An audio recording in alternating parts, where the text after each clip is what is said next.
Welcome to Truth and Reckoning, a broadcast from CELDF. In this show, we'll learn from frontline organizers and communities fighting against environmental destruction.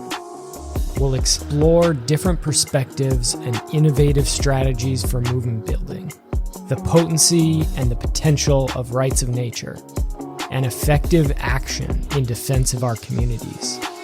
And we'll share inspiring stories of people working towards right relationship with the land and each other. I am your host, Max Wilbert. Today's interview is with Terry Lodge. Terry is an attorney and the legal director for CELDF. I first got to know Terry through his involvement with Protect Thacker Pass, a campaign that began in 2021 when myself, my friend Will Falk, and a number of supporters began a campaign to try and stop an open-pit lithium mine in northern Nevada. We set up a protest camp which was in place for most of 2021, and during that time, Terry assisted us in helping keep federal law enforcement off our backs. He also became involved in co-representing two local Indian tribes in lawsuits against the federal government to stop the mine. And he's still assisting in defending me and Will Falk, also of CELDF, from a $49,890.13 government fine that the Bureau of Land Management is attempting to levy against us for building latrines for native elders to use while praying at their sacred site, and also defending us and a group of other land defenders against a lawsuit brought by the mining company. Terry's very unassuming, but he's relentless in his work. He's been involved in defending pipeline protesters, drafting rights of nature laws, and helping communities defend themselves when they face attack and lawsuits for doing this. He's advised students protesting against the genocide in Palestine on their legal rights. He's been deeply involved in litigation against nuclear power plants, nuclear waste, and nuclear weapons. And he's contributed to the organization Veterans for Peace, helping them write letters and demands to the Secretary of State about war crimes being committed in Palestine by the Israeli entity with United States weapons. And I think one of the reasons that Terry is so humble about all his contributions is because he doesn't reify the law. He doesn't believe that the U.S. courts and legal system are some sort of objective arbiter of truth and justice. He sees them clearly as colonial institutions established to protect the rights of the wealthy and property owners against the people and to facilitate the extraction of resources. So Terry sees his work in the courts as a defensive struggle, a defensive arena in which, at best, we can hold the line against the rising tide of fascism and authoritarianism, as well as environmental destruction. And that's what we are talking about in today's interview. We discuss the sharp and accelerating erosion of free speech and civil liberties that's currently taking place across the United States. We talk about the suppression of dissent, especially regarding criticism of the Israeli occupying entity, and the U.S. foreign policy supporting it in terms of weapons, intelligence, and even waging undeclared war in Yemen to defend the ongoing genocide. We discuss the rise of the corporate state and the bipartisan complicity in this. And we talk about how all of this is not actually an anomaly in U.S. history. While this is an extreme moment, there have been other times similar to this in the past in this country, where we've seen this combination of factors, foreign adventurism, imperialism, genocide, and internal repression, all happening concurrently, spiraling together. There are many themes in our discussion about the continuity here that we see between these different periods in history. We also discuss the dumbing down of public education and the increasing censorship of school curriculums and in corporate media. We talk about Terry's involvement in different public interest law cases, and we talk about the necessity and urgency of action, I really enjoyed this interview with Terry. He's a fascinating and amazing human being who's been dedicated to this work for longer than I've been alive. He's been involved behind the scenes in countless movements and protest struggles and resistance actions over years and decades.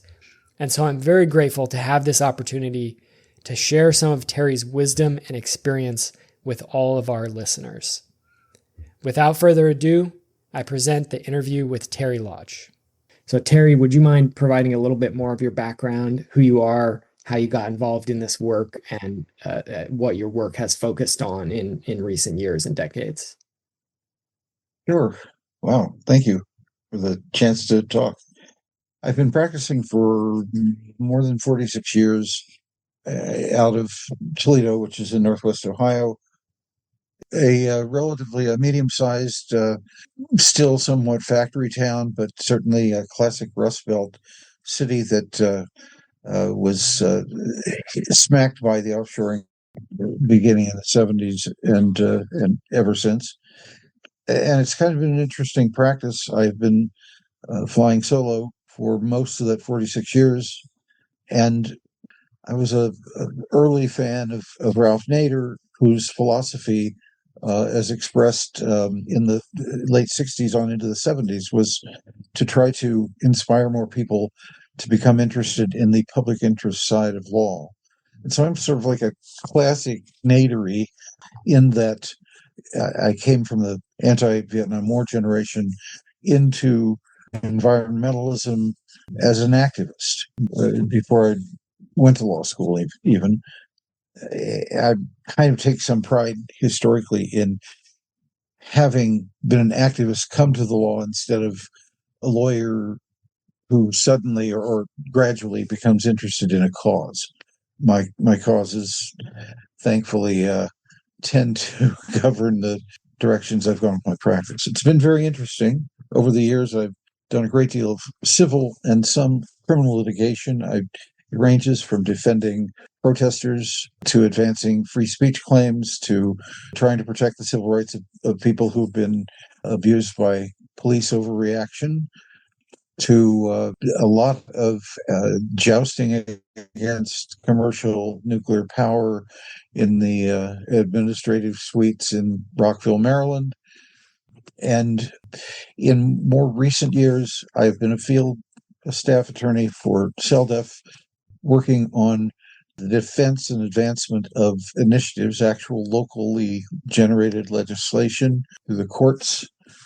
And in the now that we are in the epoch of genocide, where free speech is endangered around every corner, I've been involved most recently in the last year and a half in things related to consulting with university students about their rights, or if they're actually facing disciplinary kinds of dangers, as well as working with some of my National Lawyers Guild comrades in some larger anti-genocide work, including I'm co-counseling with several incredible people on a pending complaint filed last week with the Inter-American Commission on Human Rights, which is part of the Organization of American States.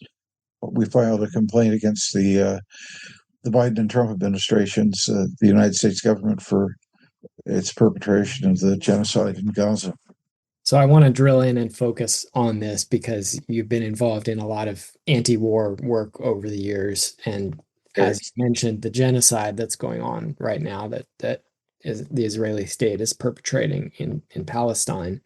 We're seeing as a result of that here in the United States, or rather, we're seeing that used as an excuse to dramatically expand a crackdown on civil rights, on rights to free speech, rights to protest.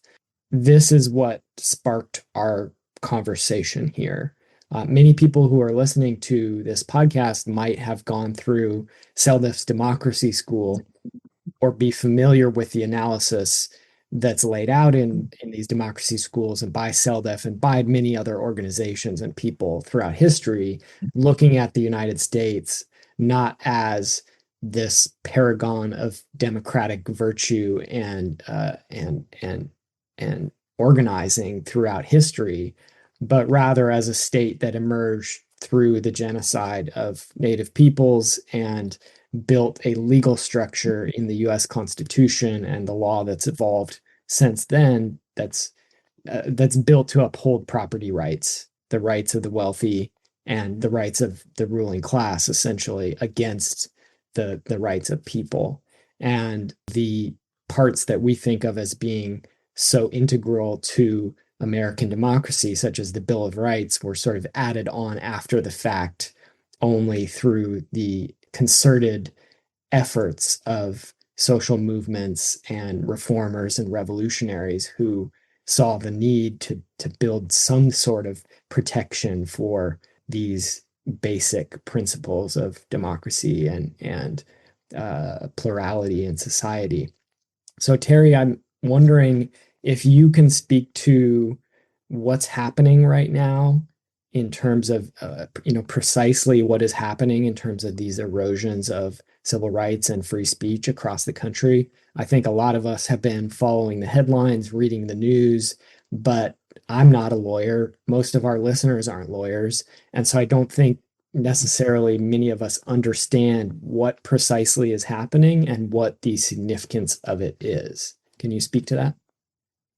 What's happening is phenomenal. And 25 years ago, I was sort of on a local lecture circuit against the passage of the USA Patriot Act, which contained a bunch of groundbreaking provisions legalizing illegal surveillance and turning a blind eye to obvious trends that were ultimately aimed at identifying and controlling dissenters.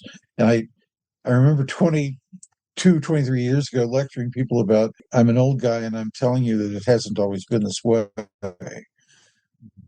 It hasn't always been this way, but the tendency is very deep rooted and has been. The arc of, I guess, our history has been in the direction of what we're seeing today. In circumstances that would be dark comedy in any other situation, the jingoistic invocation of anti-Semitism is very hypocritically being mobilized as a means of shutting down dissent about, most immediately, about the genocide.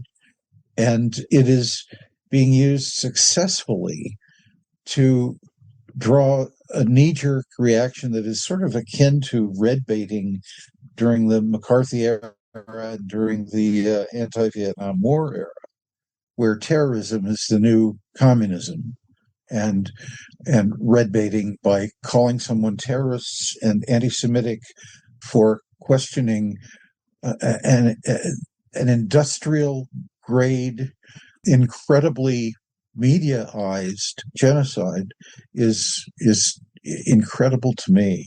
It's just astonishing to me that people are being told to ignore their lying eyes, and it's a joke, and of course not a funny one.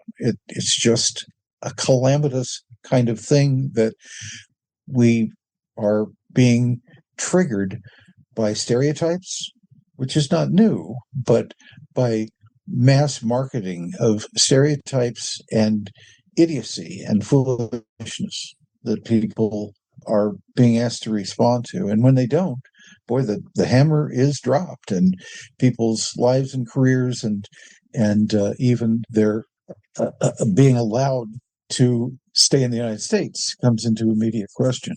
So this is sort of an early stage of very dramatic reshifting of the corporate state. This is the corporate power, corporatocracy, capitalism, greed, and profit are, of course, major mainstays of our culture, but the consolidation of corporatism with government is very largely complete.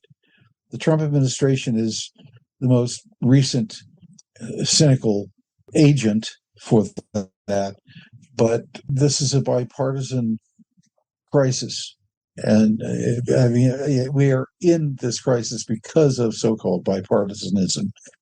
Looking back only decades I am, it's really horrendous. I remember feeling a lot of pangs of regret and rage and hostility and defensiveness and all during the Vietnam War era because of repression and spying and informants. And I mean, just the relentless documenting of everyone in those days, those horse and buggy days when things were typed and faxed and written down and all that. But the warp speed with which information and misinformation gets trafficked these days is breathtaking. If you were talking about the Patriot Act, and I came of age politically in that, 9/11 era, I think I was probably in sixth or seventh grade when 9/11 happened. And so invasion of Afghanistan and then Iraq, the rise of the anti-war movement, the rise of, anti-Muslim backlash in the United States, the Patriot Act and other forms of government crackdowns, increased mass surveillance of the people, CIA black sites across the world, the proliferation of those and the publicization of those, the rise of government sanctioned and government defended torture at places like Guantanamo and Abu Ghraib. That was like the context in which I was becoming politically aware. And interesting. It brings to mind, I first heard it from Mumia Abu Jamal about how war is utilized by the imperialists first and foremost to crush internal enemies. And it's quite interesting to me that both in that period 20 years ago now, 20 plus, and now we're seeing war, or genocide rather, right now being used as an excuse, being used as a leverage point, an opportunity by the state, by the corporate state, as you say, to do exactly that, to crush internal enemies. And so, it seems that after 9/11, 24 years ago, there was massive public pressure leveraged against anti-war intellectuals, people who are critical of American empire, people losing their jobs, being fired, being ostracized. And now this is, happening in a very similar way, but probably being taken to the next level much more significantly than it was 24 years ago. So I'm curious as well. I know some of the examples of where this is happening. Obviously, the administration has been targeting places like Columbia. It's been targeting other universities and the students who you mentioned some of whom you've been consulting with. But I think we've also seen it begin to infiltrate other areas in civil society and move into different arenas. We've seen funding being cut for government grants, being cut for groups that have expressed sympathy with Palestinians or consternation over the mass killing of tens of thousands, if not hundreds of thousands of Palestinian people, most of them civilians. And I'm wondering what other things you can point to in terms of these erosions of due process, these civil rights violations, these arbitrary targeted attacks, and sort of a revenge approach towards using the political apparatus and widespread corruption in the government right now, and how all these things are linked together. Right. There are a number of structural trends, deteriorations, I guess I would call them, that have been going on for decades, and things have kind of reached this crisis point because of them. The dumbing down of public education since the 70s. In the 70s, I remember some pretty far-reaching discussions and writings by people who were talking about the religious right that really emerged after Roe v. Wade and began to harden into public foundation-driven pillars of right-wing activism, soon followed in the late 70s by what they were calling at the time stealth candidacies to things like school boards and lower echelon governmental posts, which began a new era of book and literature censorship in schools and in public libraries where they were elective positions. Also, the severe erosion of union representation in the workforce has fallen by something on the order of about 40 or 50% since the 70s. And as I say, the dumbing down of public education, where you have local school boards that are deciding curricula in very exclusionary ways, which is now at a fever pitch. The ability of parents to censor school libraries for the entire school just because they don't want their kid to see a book about diversity, but also that has spread over into curricula management by school board fiat, ultimately by state officials, Florida being a really horrendous example. So you've got that kind of trend going on. And as I say, the success, as it were, of the corporate state, where most regulatory bodies have been very successfully populated by appointees from the industries or with significant backgrounds in the industries that they're regulating, who are effectively corporate pawns.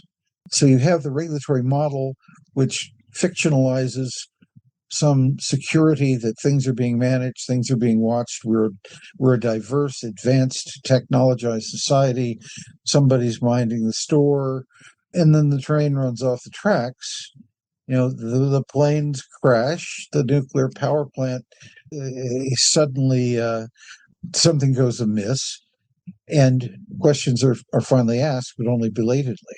So you have the corporations successfully infiltrating the mechanisms that are supposed to restrain them. You have the court decisions in this century, like Citizens United, that have tremendously enabled corporate purchase of the best Congress and government that money can buy. These are the kinds of things that are happening, and it becomes necessary in a society that is so dependent on war as an economic function that the mentality be changed. One of the things that was not exactly normal, not exactly a normalized activity as I was growing up, was war. And the Vietnam War was very upsetting because it ran for more than a decade, and it was preceded by U.S. Secret incursions and trainings of foreign troops and all that kind of stuff. And then Vietnam was finally over, but it was not long before the United States intelligence apparatus got us involved in other intrigue in other parts of the world, and more and more. And we have now, of course, in the last 30, 35 years, reached a state of effectively permanent warring against multiple small nations, bombing from 30,000 feet. We have an increasingly antiseptic, technologized means of warfare. We have an increasingly massively defense-dominant federal expenditure model going.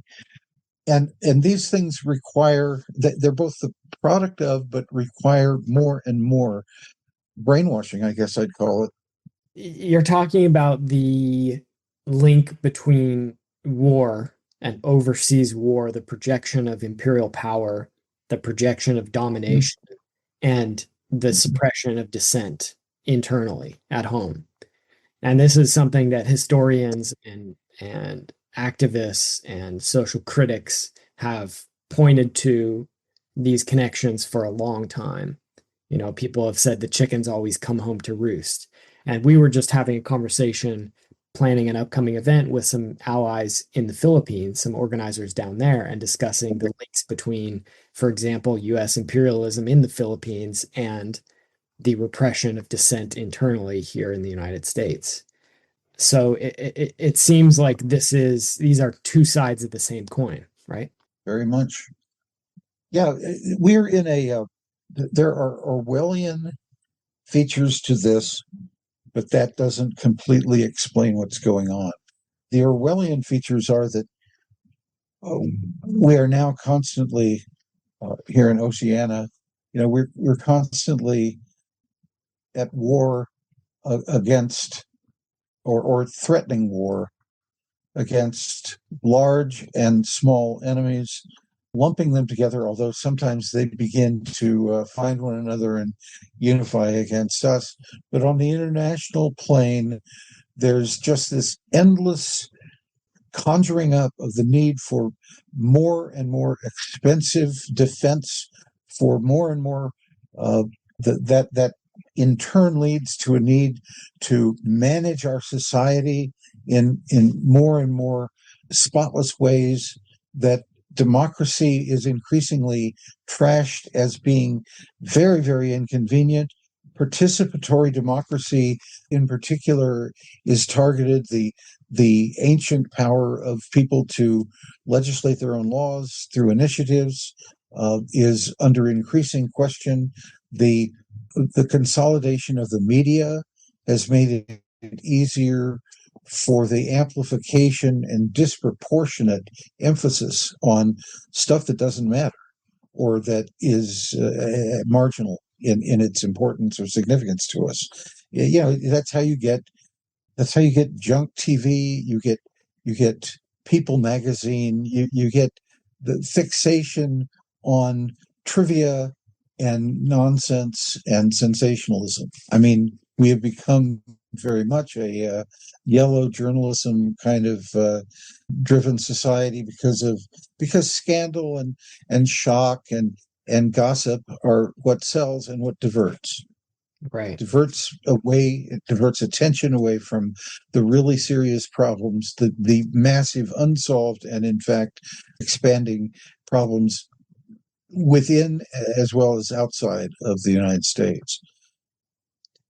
So what it translates to, and what we're looking at right now, is such an incredible time, and I use that word a lot, but it's an incredible time because impunity is the order of the day, and the genocide that is going on is finally revealing to the current generations the utter depravity of the directions we're heading as a planet, as a society, as a economic structure.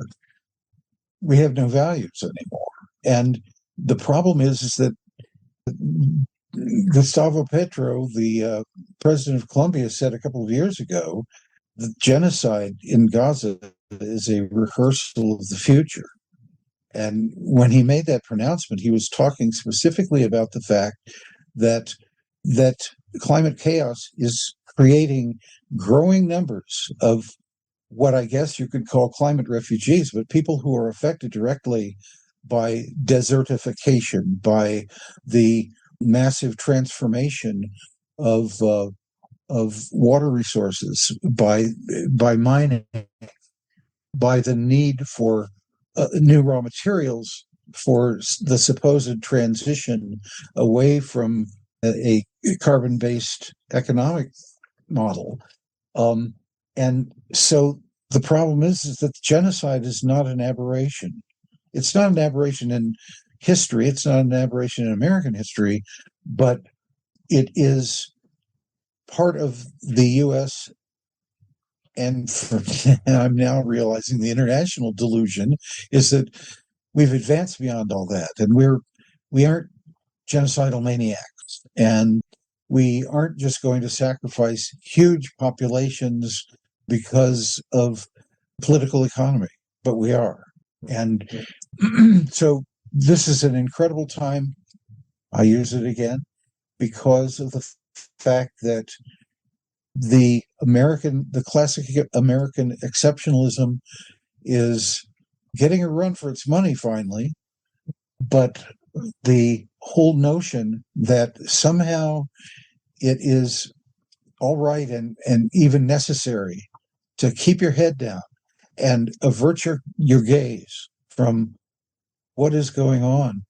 We can't do that, or if we do so at grave peril. Mm. And so I look at the repression, looking at the wildly retributive and venal acts of the Israelis. I mean, they really go out of their ways. They last week they bombed a crew of people in North Gaza trying to drill a water well after, of course, the Israeli Air Force has systematically destroyed water treatment systems and water piping and pumping devices and all that.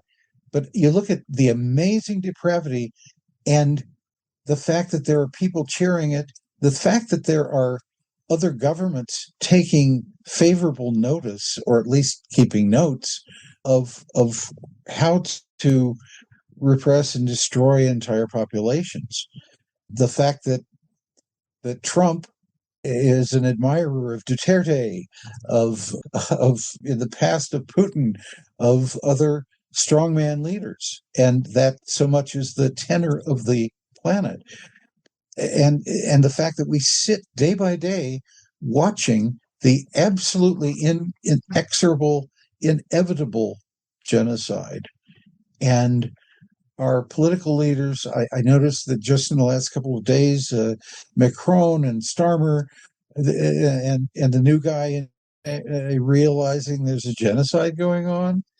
They're finally realizing that starving children on the internet are just rather inconvenient, but they're not moved to actually take concrete action.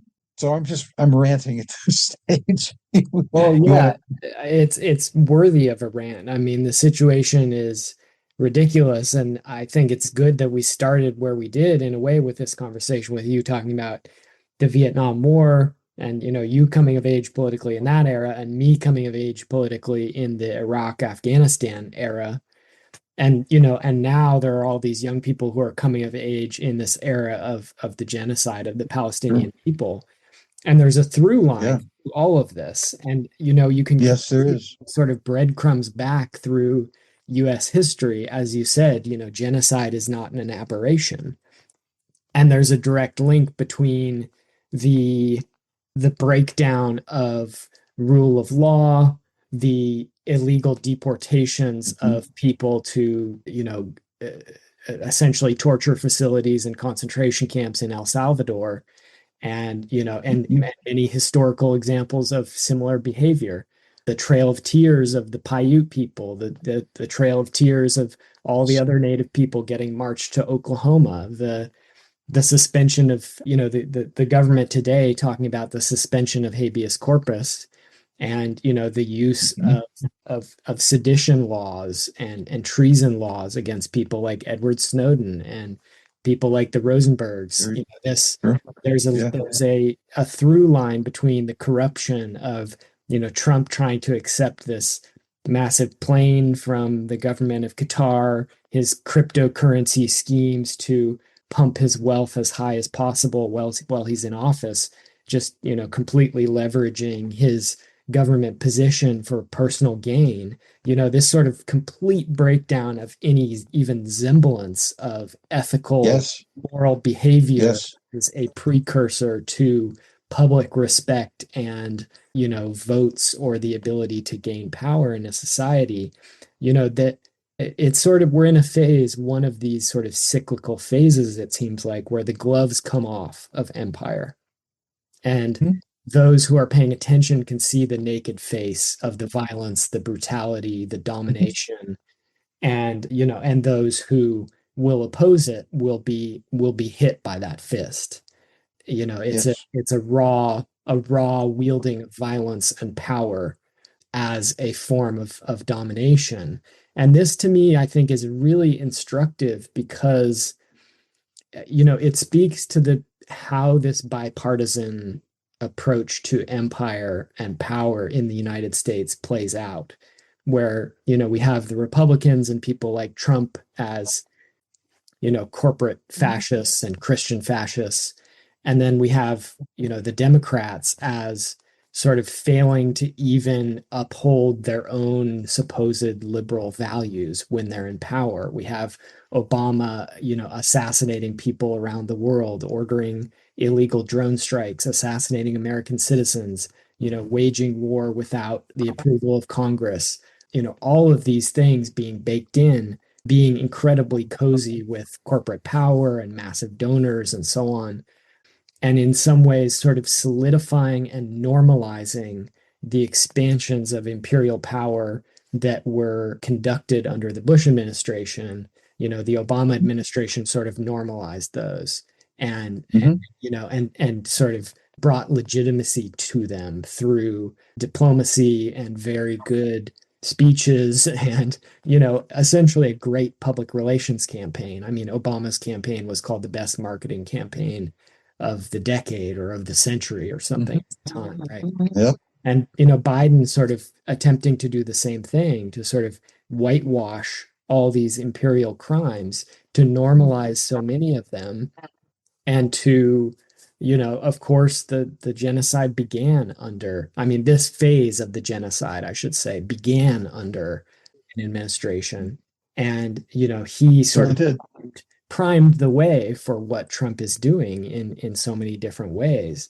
And it just seems like this more than ever is an important time for folks like us who have a radical analysis of this history to educate, to speak to young people, to reach out in the community, to help people understand that this is how empires operate, that we're in, so scholars talk about this as being a sort of competitive authoritarianism where the processes and the structures of supposed democracy and republican form of government are being used to enforce an authoritarian form of rule and undermine whatever vestige of democracy did exist in the first place, which was already pretty it was kind of a joke even before the Trump administration came into power, for those of us who have been paying attention, right? Yeah, if you've been paying attention. Exactly.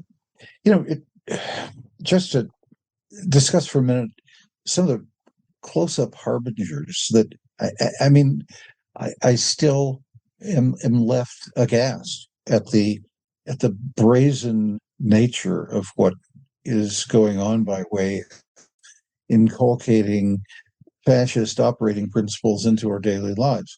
Let me give you a couple of examples. One of them is that few people know that in 2017, and during the first Trump administration, the Congress, with very bipartisan support, particularly in the Senate, enacted a statute that makes it a 20-year federal felony prison sentence and up to $1 million fine to support the boycott of Israel.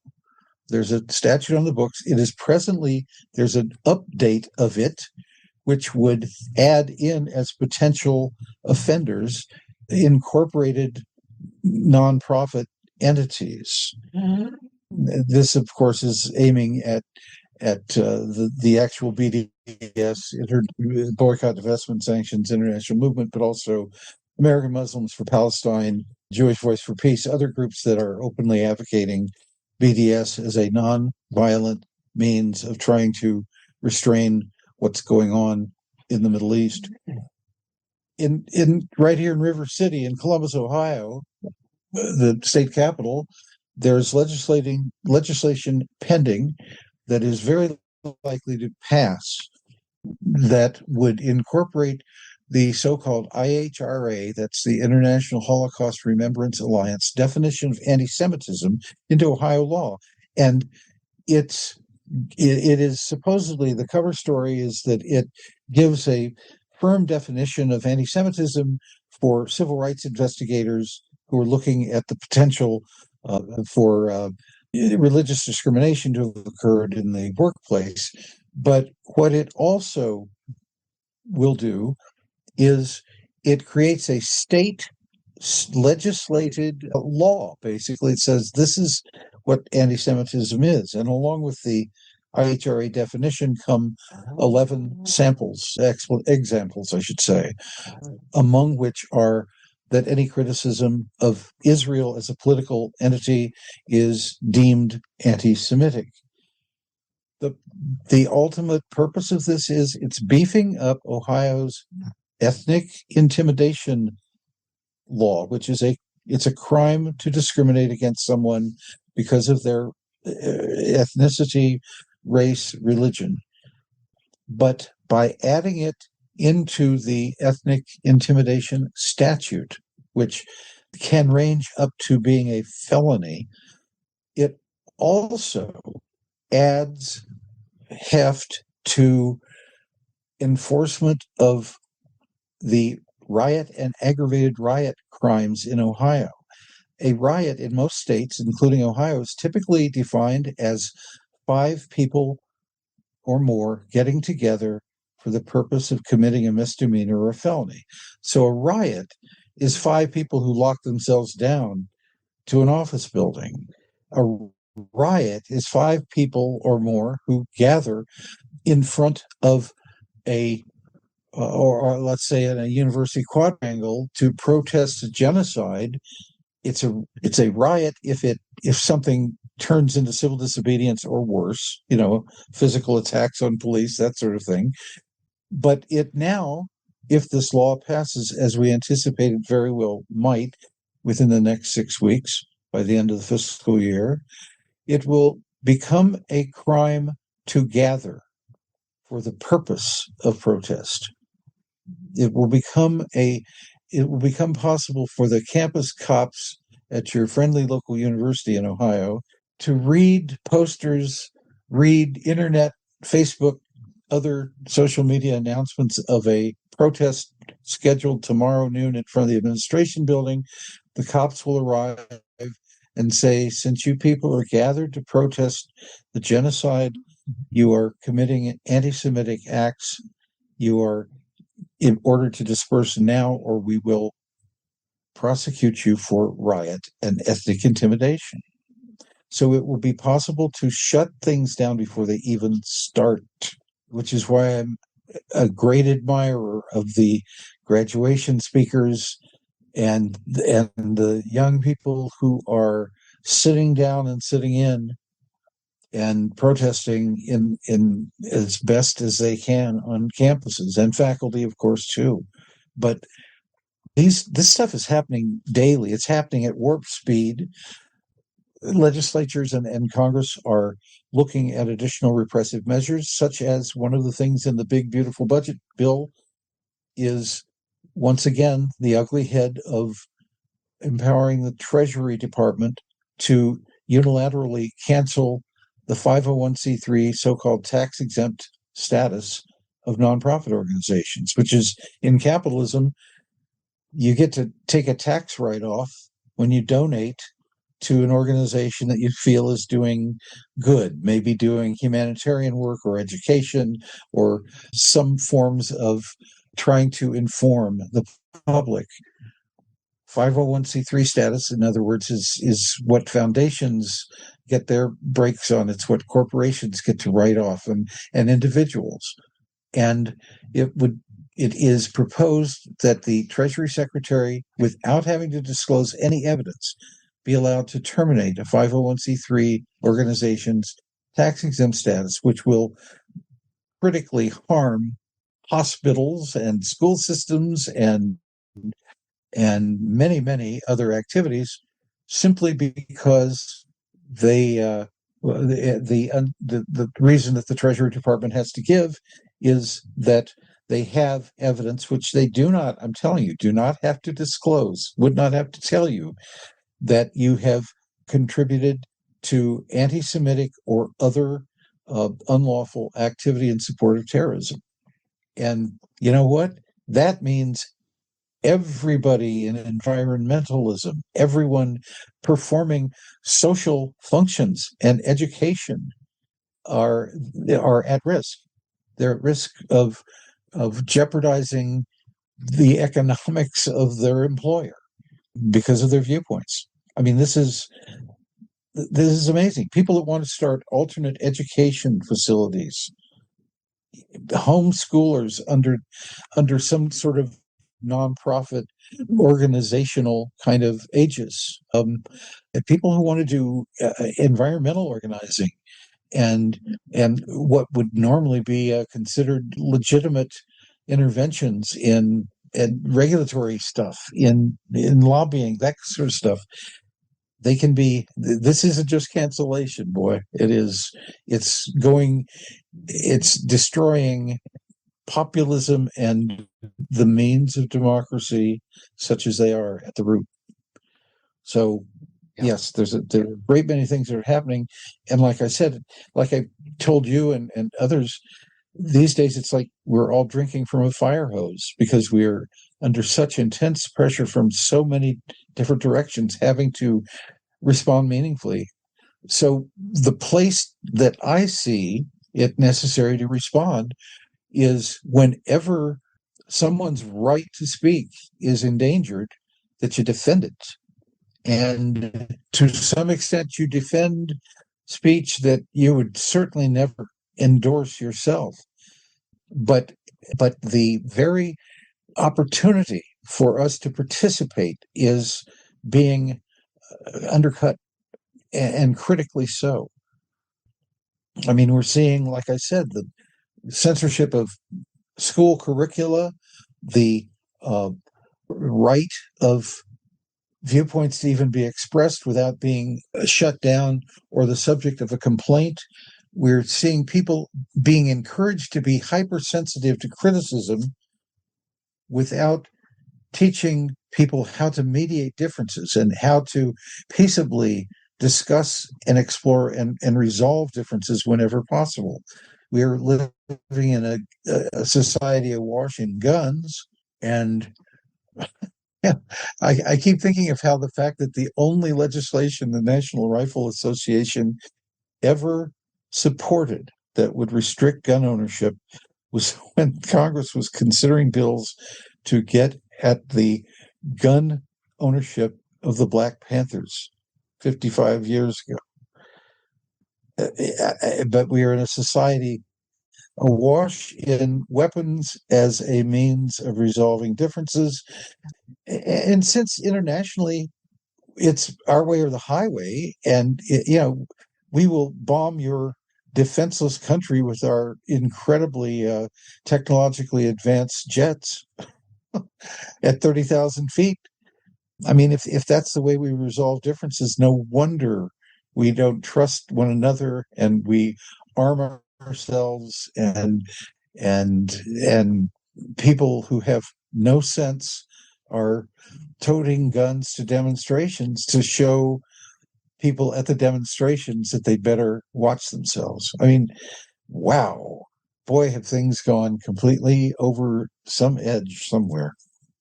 I've had the old quote from the German pastor Martin Niemöller, who was in a concentration camp and is well known for his saying, "First they came for the socialists, and I didn't speak out because I wasn't a socialist. Yep. Then they came for the trade unionists, and I didn't speak out because I wasn't a trade unionist." So on and so on. And then he says at the end, "Then they came for me, and there was no one left to speak for me."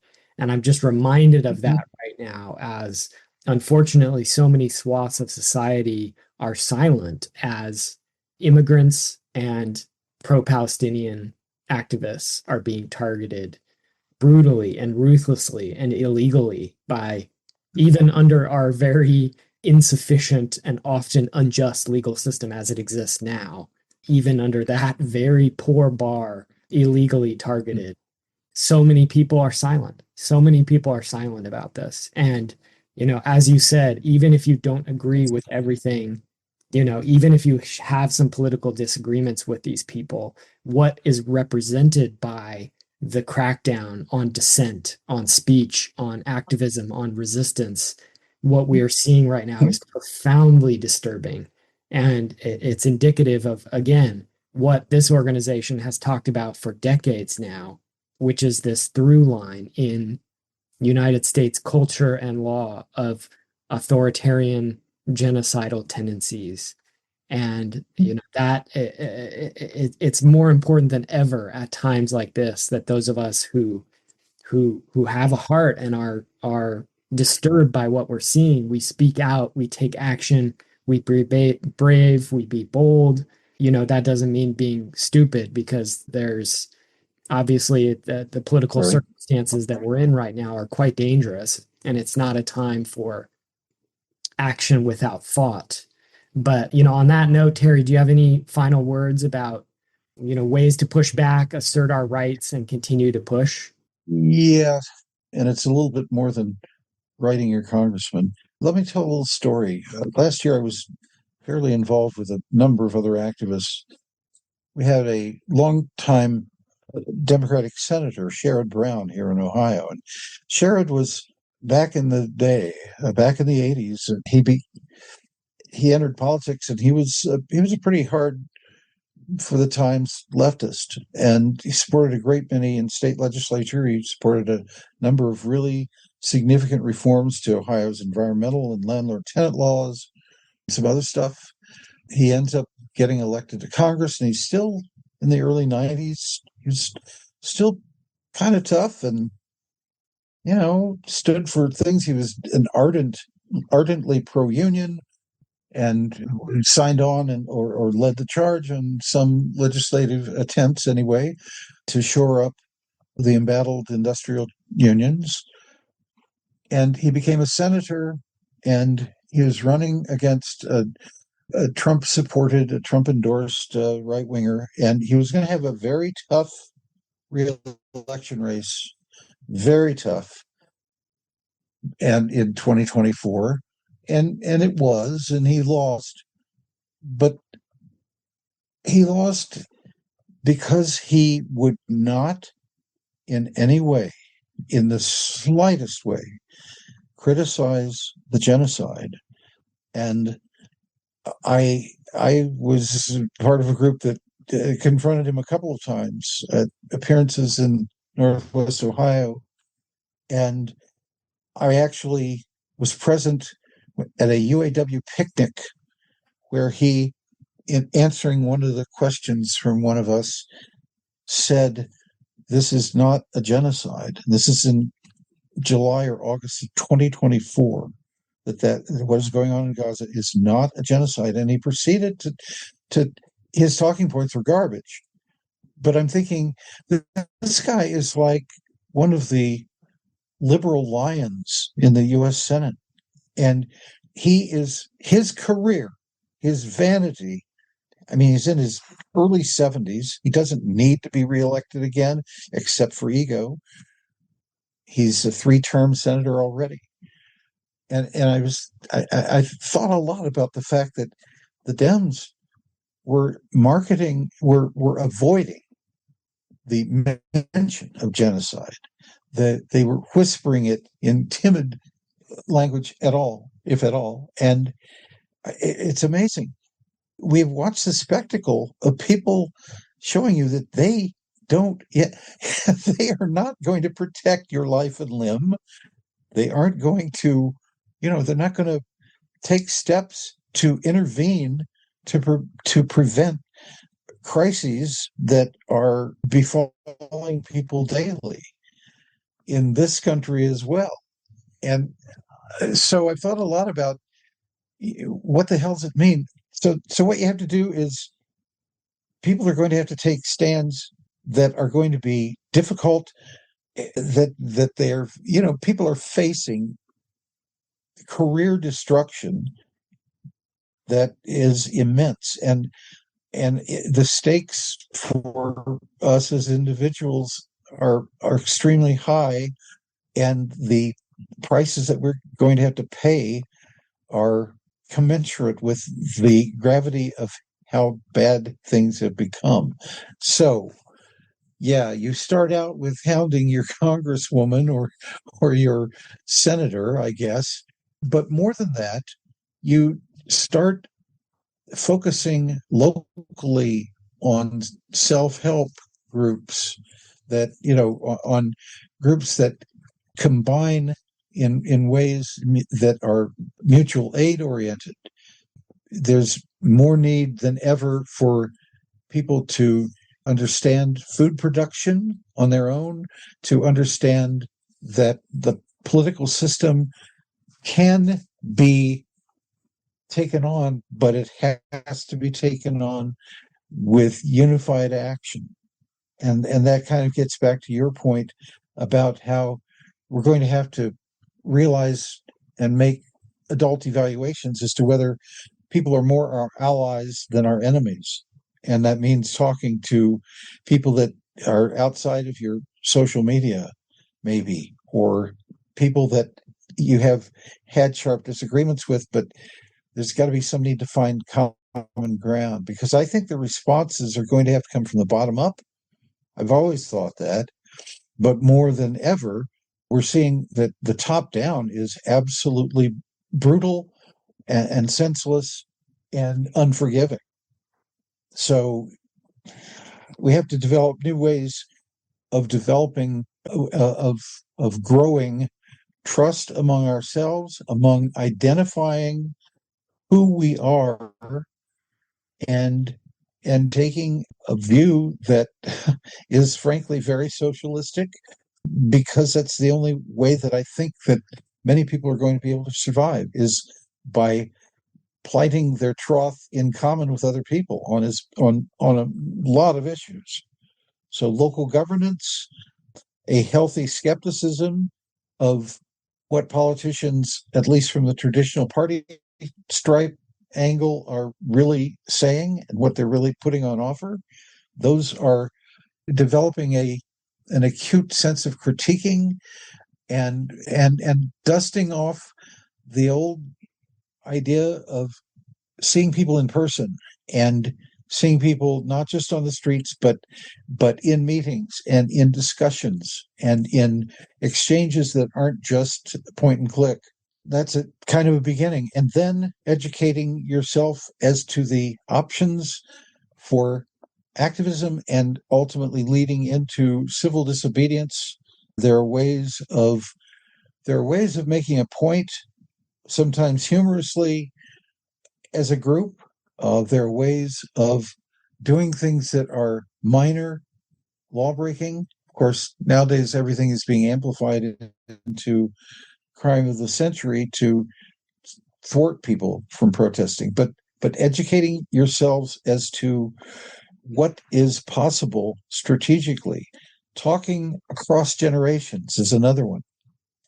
There's an awful lot of boomers who have nothing but bad advice, or who will tell you that they were anti-war, but that they got past all that, or they realized that America was, ultimately the Vietnam War was wrong, but everybody makes mistakes.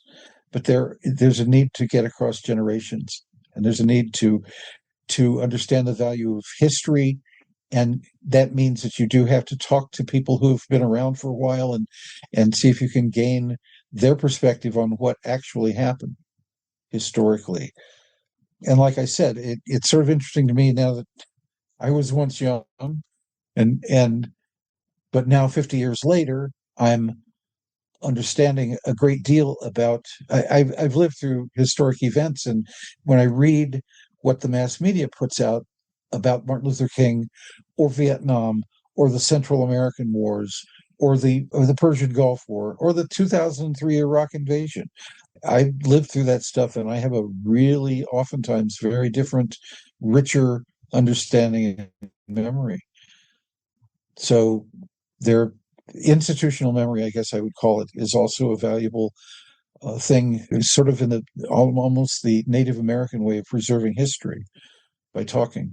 I don't know if any of that helps, but It does, Terry. Thank you very much. I really appreciate you taking the time for this conversation. And these issues are not going to go away easily. Obviously, you've been at this fight for 50 years now, and, things are in some ways a lot worse than they were in yes, the 70s. And you just raised a very, very good point, which is that what we're talking about, and this isn't necessarily all gloom and doom, but you have to pay attention, and you have to pay attention on a more or less continuing basis. It's not like you're going to be able to invest a few months or a few weeks or a year in something and figure it'll be problem solved and you can walk away. I felt I was an activist around 1969, 70 on into the 70s against Vietnam. And I remember immense relief when it was finally over or nearly over and all that. And I kept thinking things will return to normal. And you don't, nothing goes back to what it was. It's that old thing about history may not rhyme, but it echoes. And what happened was, as I've half jokingly said over the years, is that the lesson the entire world learned from Vietnam was don't do stupid elective wars. The lesson that the Pentagon and the military establishment in the United States took from Vietnam was don't have a draft. Have a more malleable, uniformed workforce. Be a little bit more circumspect about your global imperialist aims. We never were going to return to normal. We returned to a bruised, bloodied nation that never resolved a lot of problems that were exposed by the Vietnam era. And I can say that of the success, you're going to have to protect your families and especially your children, and you've got to keep teaching yourself, and that requires more or less continuing activism for as long as you can sustain. Yeah. Yeah, every empire falls. And I think for myself and many people, active in these movements, that's in some ways a consolation for us.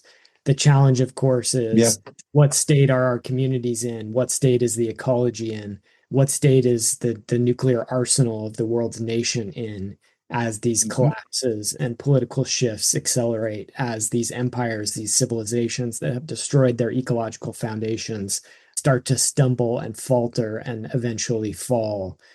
Are we able to build a path towards more peace, more localized, small scale, low energy societies, towards good relationships between ourselves and the members of our community and the land?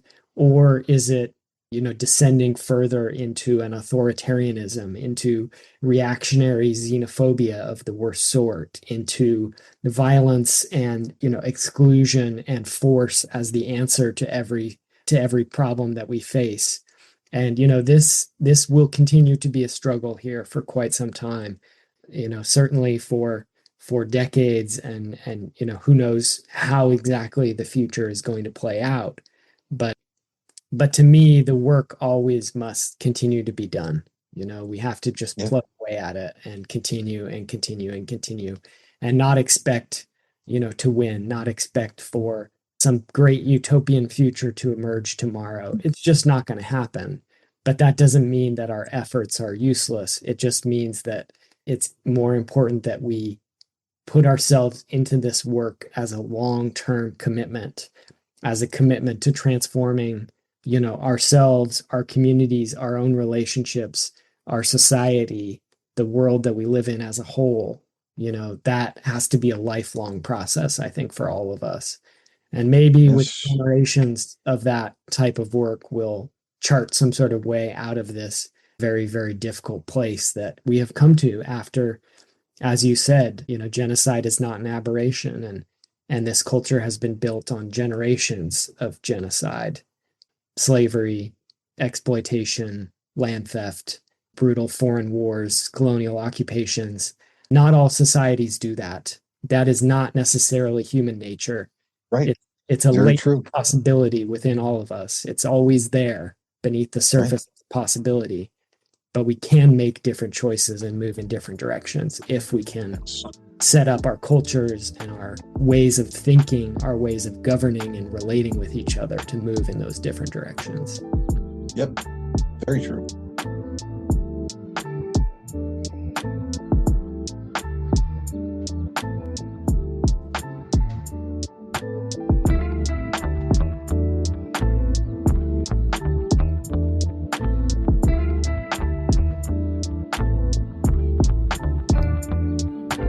want to thank you for listening to our show and let you know a few ways you can support Truth and Reckoning. First, share this broadcast with your friends and family. Leave a positive review via your podcast app. Visit the Truth and Reckoning YouTube channel and leave a thumbs up and a comment. The full scope of the work of CELDF, including this show, comes with a financial cost. So if you're able to make a donation, go to CELDF.org. That's CELDF.org. But most importantly, our goal for this show is to empower you to take action. So the best way you can show your support is to get involved with your community and protecting the place where you live. Thank you very much.